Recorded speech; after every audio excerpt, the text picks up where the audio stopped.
Below the Gaza Strip, there seems to be another city that evades the eye.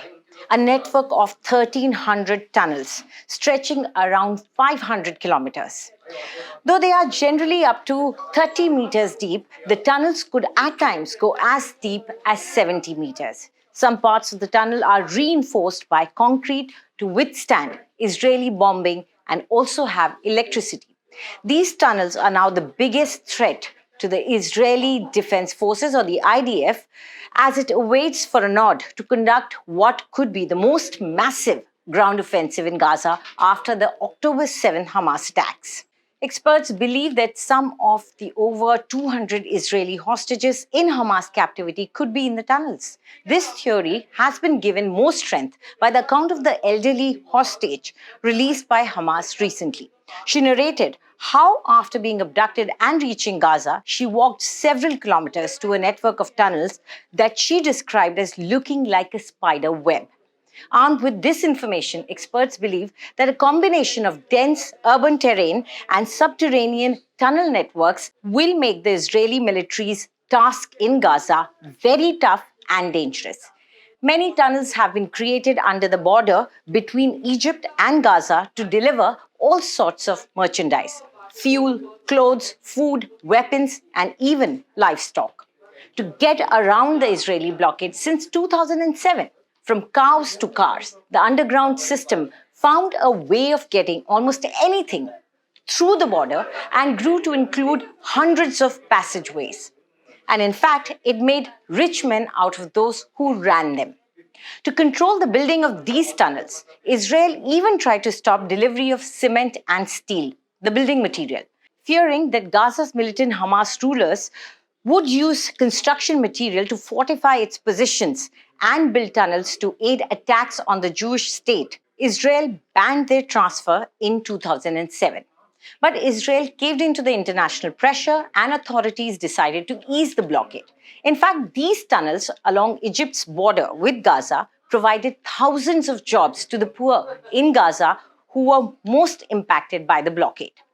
In a tunnel dug deep underneath the besieged Gaza Strip, masked gunmen from Islamic Jihad ferried rockets and mortars back and forth, preparing for the next conflict with Israel. And these tunnels, referred to as the Gaza Metro, are a source of civilian catastrophe on both sides of the Gaza border. If they are used by Hamas terrorists to infiltrate into Israel and kill and kidnap civilians, the tunnels also predispose people of Gaza to Israeli attacks. As experts explain, these tunnels are a major threat to people on both sides of the Gaza border. They open up in schools, mosques, and even homes. Some experts believe that Hamas appeared to have honed its tunnel building expertise by studying Syrian rebels in Aleppo and the Islamic State fighters in Iraq's Mosul. The tunnels were being constructed for decades, but the work got a boost after Israel withdrew its troops and settlers from Gaza in 2005.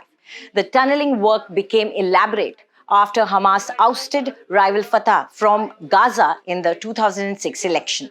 Some of the tunnels are reinforced with concrete, and they are typically equipped with electricity and even ventilation shafts.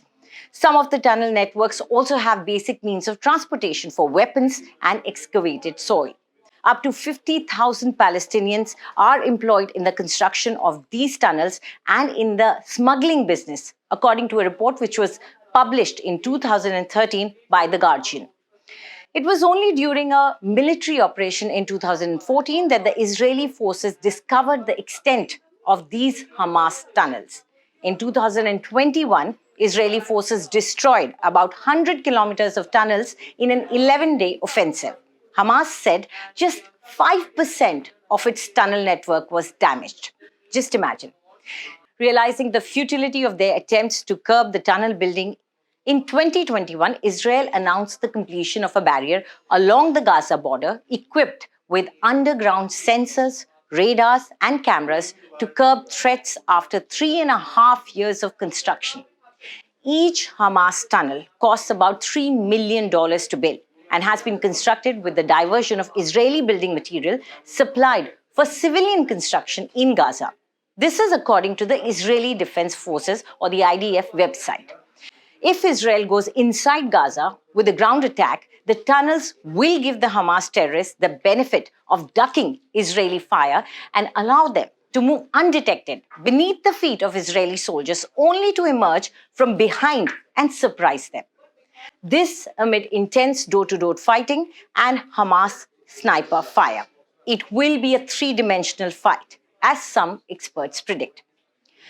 Hamas would have by now stocked up the tunnels with food, water, and essential items. This, apart from the weapon stockpiles it already has in place. These tunnels will help Hamas fighters avoid exhaustion in the war of attrition. For attacks, experts say the tunnels will allow Hamas to conduct protected and surprise attacks from behind IDF positions. Its fighters will form small hunter-killer teams that move underground, pop up, strike, and pop quickly back into the tunnel. Hamas also uses the tunnels to hide and move rockets. Entering these maze of tunnels will pose a major challenge for Israeli soldiers. Troops will need special equipment depending on the depth and width of the tunnels. Even satellite-based communication and navigation tools might become ineffective.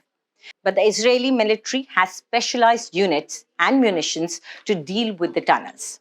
There are specialized units like the IDF Combat Engineering Corps, an elite commando unit which specializes in finding, clearing, and destroying tunnels. The specialized IDF units have customized weapons for subterranean battles.